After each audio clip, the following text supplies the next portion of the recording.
بسم اللہ الرحمن الرحیم۔ السلام علیکم ورحمۃ اللہ وبرکاتہ۔ محترم ناظرین کرام، پروگرام میم کے مہمان کے ساتھ آپ کا میزبان محمد شاہ رخ فیروز قادری حاضر خدمت ہے۔ اس پروگرام میں ہم آپ کی ملاقات کراتے ہیں ان شخصیات سے کہ جنہوں نے علم دین حاصل کیا اور پھر دین اسلام کی خدمت کے لیے اپنے آپ کو پیش کیا، اپنا وقت نکالا اور دین اسلام کی خدمت میں مصروف عمل ہیں۔ یہ وہ شخصیات ہوتی ہیں کہ جنہوں نے تحریری کام کیا یا تقریری کام کیا اور پھر کسی نہ کسی انداز میں دین اسلام کی خدمت میں پیش رہے۔ آج کے ہمارے مہمان ہیں ممتاز عالم دین، محقق اور ریسرچ اسکالر پروفیسر ڈاکٹر محمد اسماعیل بدایونی صاحب۔ آج ہم آپ کی ملاقات کرا رہے ہیں ان سے۔ آئیے گفتگو کا آغاز کرتے ہیں۔ السلام علیکم حضرت صاحب۔ وعلیکم السلام ورحمۃ اللہ وبرکاتہ۔ حضرت خیریت سے ہیں آپ؟ الحمدللہ۔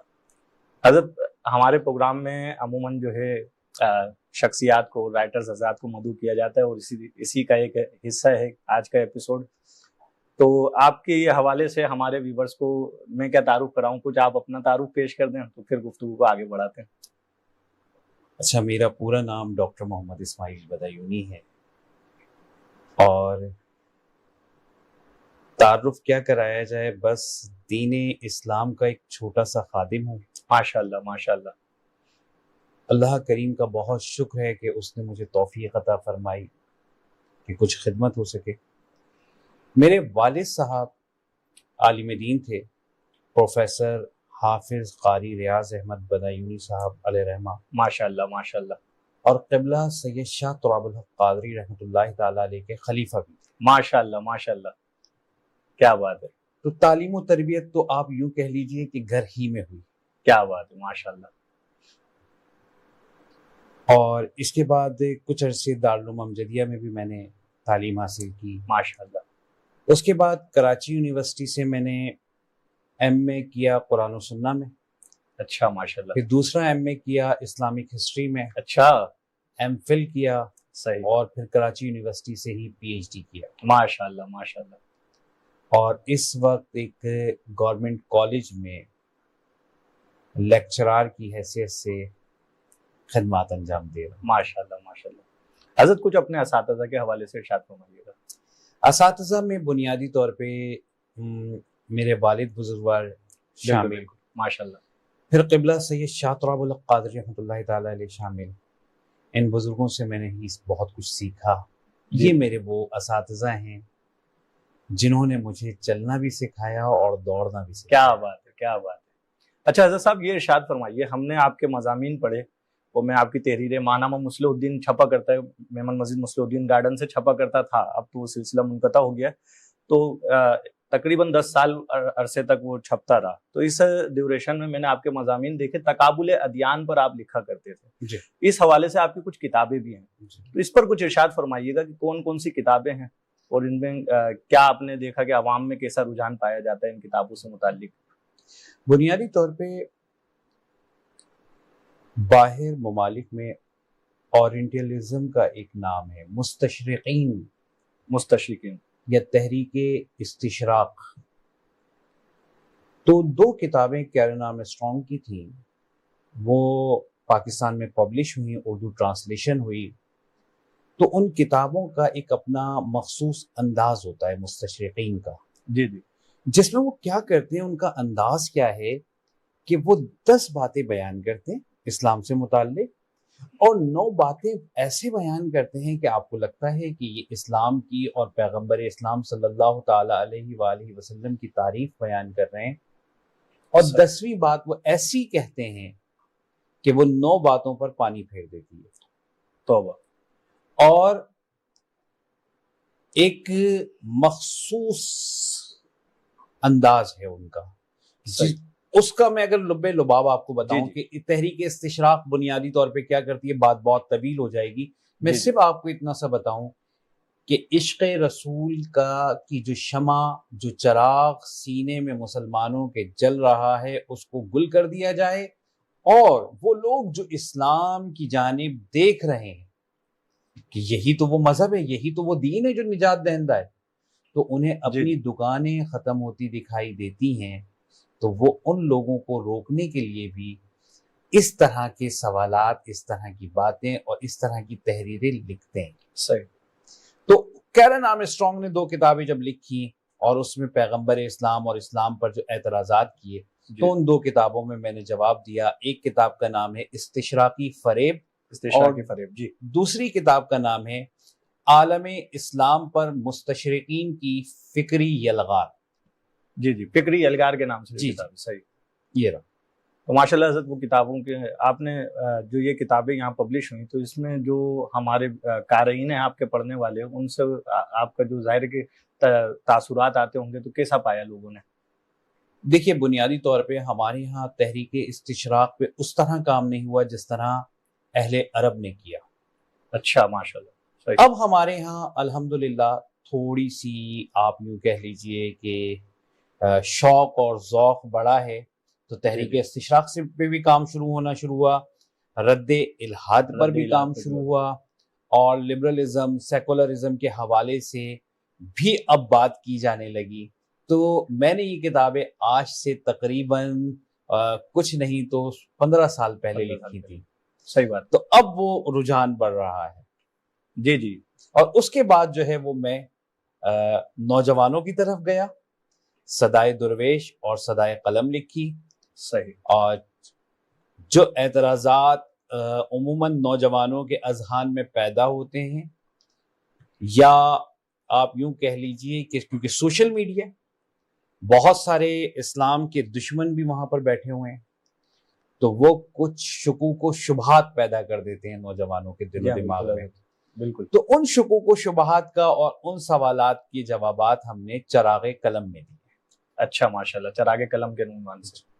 حضرت طلبہ کے حوالے سے آپ کام کرتے ہیں، یونیورسٹیز کے طلبہ میں آپ جو ہے دینی خدمات آپ کی ہیں، تو آپ کیا سمجھتے ہیں کہ جو طلبہ ہیں ان کا مائنڈ اسلامی تعلیمات کو کس حد تک پک کرتا ہے؟ کیونکہ ہر مائنڈ سیٹ کے طلبہ ہوتے ہیں یونیورسٹیز میں، تو اس حوالے سے کیا ارشاد فرماتے ہیں؟ دیکھیں یہ آپ نے بڑا مشکل سوال مجھ سے کر لیا ہے. اس کو تھوڑا سا نیچے سے لیتے ہیں. صحیح. پرائمری سے لے کر پاکستان کے اندر پرائمری سے لے کر گریجویشن تک جو اسلامیات ہے جی جی اس میں مشکل اصطلاحات کا ہر کلاس کے اعتبار سے اضافہ ہے. بالکل ہے. چند آیات اور احادیث تبدیل ہیں یا چند صورتوں میں کا اضافہ کر دیا گیا ہے. دیکھیے ایک بہت اہم بات ہے کہ اس وقت پاکستانی معاشرہ، نہ صرف پاکستانی معاشرہ بلکہ پوری دنیا، لیکن بالخصوص پاکستانی معاشرہ جی جی اخلاقیات کے بحران سے گزر رہا. اچھا. اس کا سبب کیا ہے کبھی جاننے کی ہمارے یہاں لوگوں نے کوشش نہیں کی، دانشوروں نے اس طرح کا ذمہ داری ادا نہیں کی جس طرح انہیں ادا کرنی چاہیے تھی. آج سے چند سال قبل پاکستان کے ایک ٹی وی چینل پر ایک گلوکار نے ایک پورا پروگرام کیا. اس نے اندرون سندھ جا کر کچھ بچوں کے انٹرویو کیے اور کہا دیکھیے ہندو بچہ ہے اسے اسلامیات پڑھائی جا رہی ہے، لیکن ان تمام باتوں پہ ہمیں اس میں کوئی اعتراض نہیں کہ کوئی اگر ہندو عیسائی یا یہودی بچہ ہے اور موجود ہے جی جی تو آپ اسے بے شک نہ پڑھائیے، اخلاقیات پڑھائی جائے. اخلاقیات پڑھائیں. لیکن کیا مسلمان بچے کو بھی اسلامیات صحیح سے پڑھائی جا رہی ہے یا نہیں؟ یہ بہت اہم بات ہے. یہ سوال بھی تو کیا جانا چاہیے، یہ بھی ہونا چاہیے نا سوال، ادھورا سوال. اچھا دوسری بات یہ ہے کہ اسلامیات اگر بہتر کی جائے تھوڑی سی، جی جی آیات کے ساتھ کہانی بیان کر دی جائے، جی جی حدیث کے ساتھ ایک کہانی کی، عملی طور پہ کہاں پہ کس طرح سے اس میں عمل ہوگا، صحیح. جب آپ یہ بیان کر دیں گے تو اس کے نتائج بہت اچھے نکلیں گے. جیسے ایک مثال دے رہا ہوں میں آپ کو. حضرت یہاں ہم ایک وقفے کی طرف جائیں گے، وقفے کے بعد ناظرین محترم آج ہمارے ساتھ موجود ہیں پروفیسر ڈاکٹر محمد اسماعیل بدایونی صاحب. اور سوال ہے کہ یونیورسٹیز کے طلبہ میں دینی رجحان کس حد تک پایا جاتا ہے اور دینی تعلیمات کو وہ کس حد تک کیچ کرتے ہیں، اسی پر گفتگو کریں گے وقفے کے بعد.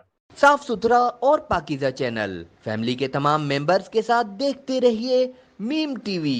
ویلکم بیک ناظرین کرام، پروگرام میم کے مہمان جاری ہے اور آج ہمارے مہمان ہیں پروفیسر ڈاکٹر محمد اسماعیل بدایونی صاحب. گفتگو جاری تھی وقفے سے قبل اسکول اور کالج کے طلبہ کی دینی تربیت اور ان کے دینی شعائر کو پک کرنے کے حوالے سے حضرت صاحب ارشاد فرما رہے تھے. حضرت وہیں سے کنٹینیو کریں گے کہ جو طلبہ ہیں آپ جب پڑھاتے ہیں تو آپ نے کیا پایا کہ دینی تعلیمات کو کس قدر پک کرتے ہیں؟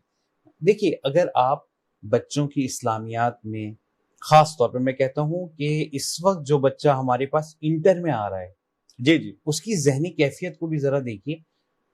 میٹرک اور انٹر تک نیچے سے لے آپ کہانی کی شکل میں اسے بتائیے. جی جی اسے بتائیے کہ یہ آیت عملی طور پہ کہاں استعمال ہوگی. آپ اسے بتائیے حدیث عملاً کہاں استعمال ہوگی. ایک میں بہت عام سی بات کرتا ہوں آپ کے ساتھ. اگر آپ صرف ڈائریکٹ آیات اور احادیث دیں گے تو اس سے کوئی رزلٹ اتنا زیادہ اچھا آپ نکالنا آپ کے لیے آسان نہیں ہوگا, مشکل ہوگا. جیسے مثال کے طور پہ ہم ڈاکٹر کے پاس ہیں صحیح اور مریض لے جائیں کہ ایک مریض ہمارا جو ہے وہ کینسر کا مریض ہے, تو ڈاکٹر آپ سے یہ نہیں کہے گا کہ اس کو صرف انار کا جوس پلاؤ یہی اس کا علاج ہے, کہ انار کے اندر ایسے وٹامنس اور ایسے جوہر پایا جاتا ہے, ایسا جوہر پایا جاتا ہے اس کے اندر کہ کینسر کو فائدہ ہو جائے گا. کینسر کے مریض کو جی وہ آپ کو دوا دے گا, وہ آپ کا علاج کرے گا, بعد میں آپ سے کہے گا کہ آپ جو ہیں ذرا انار کا جوس ذرا زیادہ پیجیے, زیادہ استعمال کریں. صحیح ٹھیک ہے. آپ کو جوہر نکال کے دینا ہے. دوا میں ہوتا ہے کیا ہے, جوہر ہوتا ہے. تو اسی طرح سے ہمارے یہاں پرائمری سے لے کر انٹر تک دانشوروں کو, وہ لوگ جو نصاب کو تیار کرتے ہیں, ان کی ذمہ داری ہے, ارباب اختیار کی ذمہ داری ہے کہ وہ جوہر نکالیں اس کا, اور پھر اس کا جوہر نکال کر قوم کے بچوں کو دیں, تو نتائج بہت اچھے آ جائیں گے. کیا بات ہے, کیا بات ہے. یہ جی جی اب میں مثال دے رہا ہوں آپ کو کہ کیسے, یہ بھی تو ایک سوال ہوگا نا بھائی کیسے ہوگا. جی جی جی بالکل ارشاد فرمائیں. ایک حدیث ہے کہ مسلمان وہ ہے جس کی زبان سے اور ہاتھ سے دوسرا مسلمان محفوظ ہے.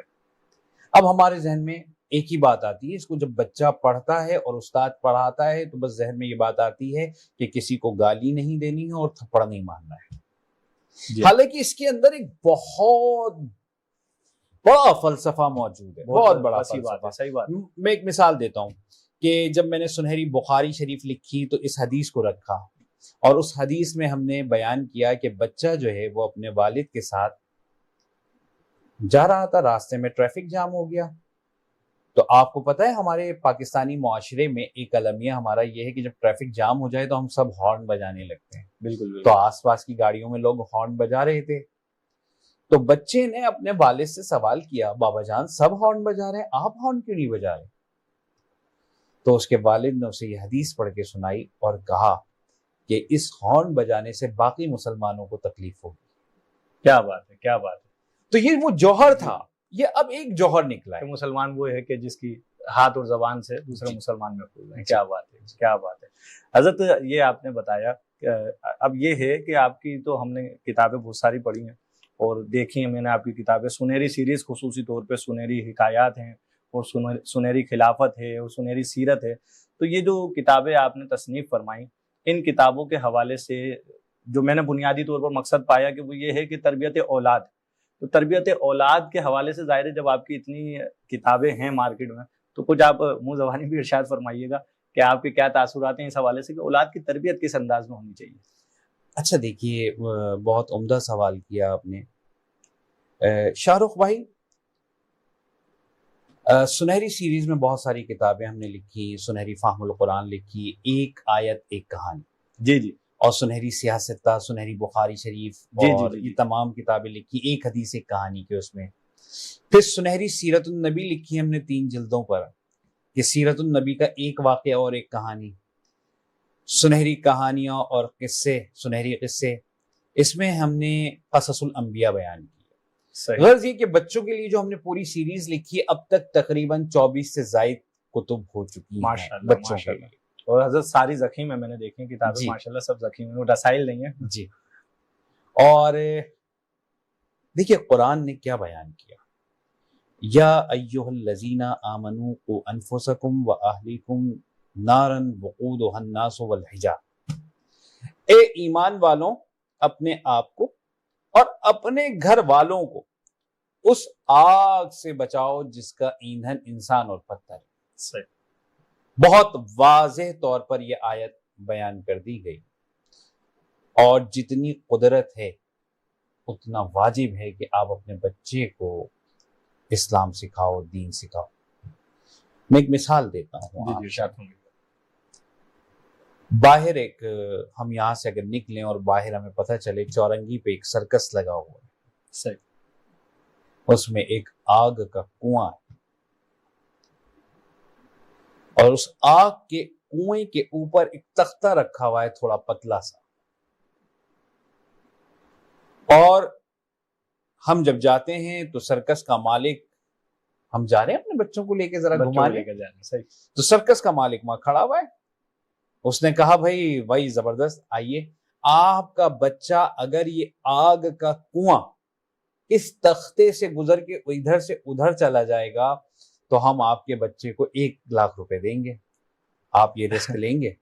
کوئی نہیں لے گا, کبھی نہیں لیں گے. 1 کروڑ پہ لیں گے, 2 کروڑ پہ, 10 کروڑ پہ, آپ کہیں گے بھائی ساری دنیا کی دولت دے دو, یہ رسک نہیں لے سکتا میں. بالکل بالکل, یہ رسک بالکل نہیں لے سکتا. اپنی اولاد تو سب کو پیاری ہے. کتنی اہم بات ہے نا, کتنی پیاری اولاد ہے. اب اس اولاد کو ہم پرائمری سے لے کر PhD تک سب کچھ پڑھا رہے ہیں, اور صرف یہ چاہتے ہیں اس کی زندگی اچھی ہو جائے, بالکل بالکل, کامیاب ہو جائے, صحیح, اس کو ساری دولت مل جائے. لیکن اگر اس کو دین نہیں پڑھایا اور کل یہ پل صراط سے گر گیا اس دوزخ میں جس میں کافروں کو گرایا جائے گا, جس کا ایندھن قرآن نے بیان کیا کہ انسان اور پتھر ہیں, تو اس میں گر جائے, کیا کوئی والد یہ چاہیں گے؟ کوئی والدہ یہ چاہیں گی؟ نہیں چاہیں گی. تو آج ہی سے یہ کوشش کرنی ہے کہ اپنے بچے کو اس آگ میں بھی گرنے سے بچانا ہے. لہذا دین کی تعلیم, دینی تربیت دینا والدین کی بنیادی ذمہ داری. کیا بات ہے, کیا بات ہے. محترم ناظرین کرام, پروفیسر ڈاکٹر محمد اسماعیل بدایونی صاحب ہمارے ہمراہ موجود ہیں, اور ہم ان کی گفتگو سے سیکھ رہے ہیں, سمجھ رہے ہیں. حضرت نے ارشاد فرمایا کہ اس وقفے کے پہلے حصے میں ارشاد فرمایا حضور نبی کریم صلی اللہ تعالی علیہ وآلہ وسلم کی حدیث مبارکہ کہ مسلمان وہ ہے کہ جس کے ہاتھ اور زبان سے دوسرے مسلمان محفوظ رہیں. اور پھر قرآن مجید کی آیت مبارکہ سے حضرت نے ہمیں مثال دیتے ہوئے بتایا کہ ہر شخص اپنے بچوں سے محبت کرتا ہے, اور پھر ہم اس کی ایسی تربیت نہ کریں کہ جو اسے جہنم کی آگ سے بچا نہ لے. تو ایسی تربیت کرنی چاہیے کہ جو بچوں کو دنیا میں بھی محفوظ رکھے اور پھر آخرت کی آگ سے بھی محفوظ رکھے. یہاں ہم ایک وقفے کی طرف جائیں گے. اس سے پہلے میں آپ کو بتاتا چلوں کہ میم ٹی وی کی نشریات YouTube چینل پر بھی دیکھی جا سکتی ہیں, اور میم ٹی وی کے فیس بک پیج پر بھی دیکھی جا سکتی ہیں. اس کے ساتھ ہی اینڈرائڈ اپلیکیشن میں اور ایپل کے ایپ اسٹور پر تقریباً سبھی جو ہے موبائل پر ہماری میم ٹی وی کی نشریات دیکھی جا سکتی ہیں. یہاں ہم ایک وقفے کی طرف جائیں گے, ہمارے ساتھ رہیے گا. مستند و دینی معلومات پر مبنی انوکھے اور منفرد پروگرام لاتا ہے آپ اور آپ کی فیملی کے لیے آپ کا اپنا میم ٹی وی. ویلکم بیک ناظرین کرام, آپ دیکھ رہے ہیں پروگرام میم کے مہمان. ہمارے آج کے مہمان ہیں پروفیسر ڈاکٹر محمد اسماعیل بدایونی صاحب, اور گفتگو جاری ہے حضرت سے. آئیے اگلے سوال کی طرف چلتے ہیں. حضرت یہ ارشاد فرمائیے گا کہ امت مسلمہ اپنا کھویا ہوا وقار کس طرح سے حاصل کر سکتی ہے, کیا ارشاد فرماتے ہیں آپ؟ دیکھیے اس ضمن میں تو میں صرف آپ سے یہ کہوں گا کہ 2 راستے. اچھا, ایک راستہ تو یہ ہے کہ اتنی طاقت حاصل کیجئے کہ آپ اپنا کھویا ہوا وقار حاصل کر لیجئے, اور ایسا ممکن نظر نہیں آتا دور دور تک. حضرت کیا مراد ہے اس سے کہ اتنی طاقت حاصل کرنا ہے؟ اس سے مراد یہ ہے کہ آپ جہاد کی طرف جائیے. صحیح, ٹھیک ہے, یا تو جہاد کریں کہ ایک جگہ پہ تمام مسلم امت جمع ہو جائے, اور ایسا ہمیں دکھائی نہیں دیتا.